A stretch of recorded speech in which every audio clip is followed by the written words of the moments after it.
Hello, BookTube. Welcome back to Holy Sunday, and we're still going strong on Holy Sunday. For those who don't know what Holy Sunday is, I thought I'd actually explain it because, despite the fact I've been doing it every week since I started this channel for now 71 weeks consistently, there's no weekend where I'm not doing a Holy Sunday. It's pretty much a time where me, a non religious person, but who passionately loves classic religious writing, does a bit of a read aloud. I've done some Augustine, I've done John Dutton, I can't even remember who we've done now, but currently I'm reading all of the Sidney Psalms translations of the Psalms. The Sidney is Sir Philip Sidney, Mary Sidney, of course, one of the most underrated classic authors ever, in my opinion. And I'm currently reading their translations of the Sidney Psalms to you. We're just doing two a week or whatever, so it's very chill. You don't have to watch these if you don't want to, but I find them really fun. And today I'm going to be reading you Psalm 31 and 32. So here it is, Psalm 31. All my trust, Lord, I have put in thee. Never therefore let me be confounded be, but save me. Save me in thy righteousness. Bow down thine ear to hear how much I need. Deliver me in speed.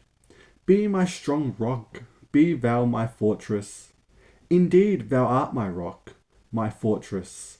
Then, since my tongue delights that name to bless, direct me how to go, and guide me right. Preserve me from the will-wrapping net, which they for me will privy craft have sent. For still I say, thou art my only might. Into thy hands I do commend my spirit. For it is thou, and that has restored my light. O Lord, let the art of glory vary. I hated those men who have thought to cleave to vanities, which most trust, most deceive. For all my hope is fixed upon God doth lie. Thy mercy shall fill me joy, I can't say a word. For me a noise have come therefore before thine eye. Thou well hast known what plunge my soul was in, and thou hast for an eye enclosed me within the hand of hateful enmity, but hasn't enlarged my feet from mortal gin. O Lord of thee, let me still mercy win, for troubles all asides have me within. My eye, my guts, ye my soul, grief doth waste my life with heaviness, my years with moan. Do pine my strength with pain, in wholly gone, and even my bones consume when they be placed. All my fierce foes reproach on me did cast. Ye neighbours, more my mates were so aghast, but in the street from sight of me they fled. Now I myself forgotten find, even like a dead man dreamed out of mind, or like a broken pot in mire tread. I understand what railing great men I don't know, fear with each wear, while their counsels led, all to this point, how my poor life to take. But I did trust in thee, Lord, I say. Thou art my God, my time on thee doth stay. Save me from foes who seek my bane to bake. Thy face to shine upon thy servant make, and save me in, and for thy mercy's sake. Let me not taste of shame, O Lord most high, for I have called on thee. Let wicked folk confounds be pass away like smoke. Let them in bed for of endless silence die. Let those lips make dumb which love to lie, which is full of spite, of pride, and cruelty. Do throw their words against the most upright.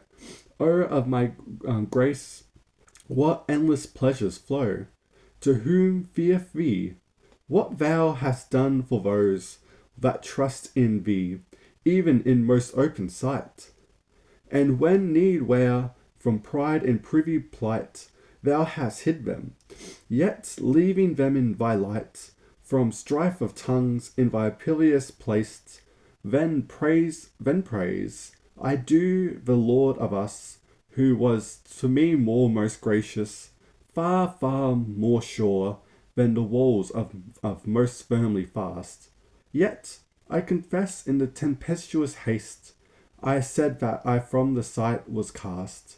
But thou didst hear, when I to thee did moan, when the love of the Lord, all ye that feel his grace, who pairs the proud, preserves the faithful race, be strong in hope, his strength shall you supply. So that was a bit of a long one, but that was Psalm 31. I am a bit crooked when it comes to reading these older English Psalms and all that, because this was literally written in the late 1500s. I used to be able to do, oh my god, I'm ranting, but I used to be able to do it really well. I haven't done it for a while, so I'm a bit rusty. But one day I'll work up to doing the Tyndale Bible for you. But that's another thing in and of itself. But anyway, here is Psalm 32. Blessed is he whose filthy stain the Lord with pardon doth make clean, whose fault well hidden lieth. Blessed indeed to whom the Lord imputs not sin, not to be abhorred, whose spirit falsehood flieth. I think that's how you say it. Thus I press down the weight of pain, whether I silent did remain, or roared my bones still wasted, for so both day and night did stand. On wretched me by a heavy hand, my life hot torments tasted, till myself did the faults confess, and opened mine own wickedness.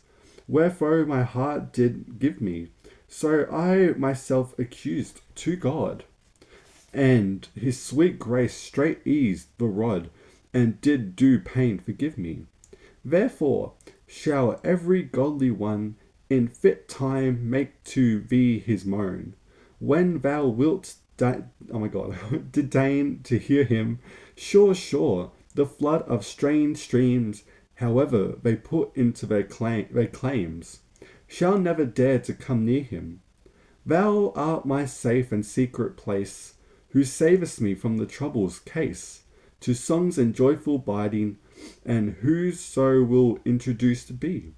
Come the way I will teach thee, guide thee by my eyes guiding. Oh, be not like a horse or a mule, wholly devoid of reason's rule, whose mouths thyself dost bridle, knowing full well the beasts they be, and therefore soon would mischieve thee, if thou remainst idle. Woes shall come to wicked folks, but who on God his trust invokes, all mercy shall be swarmed. Be glad you're good, in God have joy. Joy be to you who do enjoy your hearts with clearness armed. And that is your two Sidney Psalms for the week, and we will move on to Psalm 33 next week's Holy Sunday. But yeah, thank you so much for watching BookTube, and I will see you next time.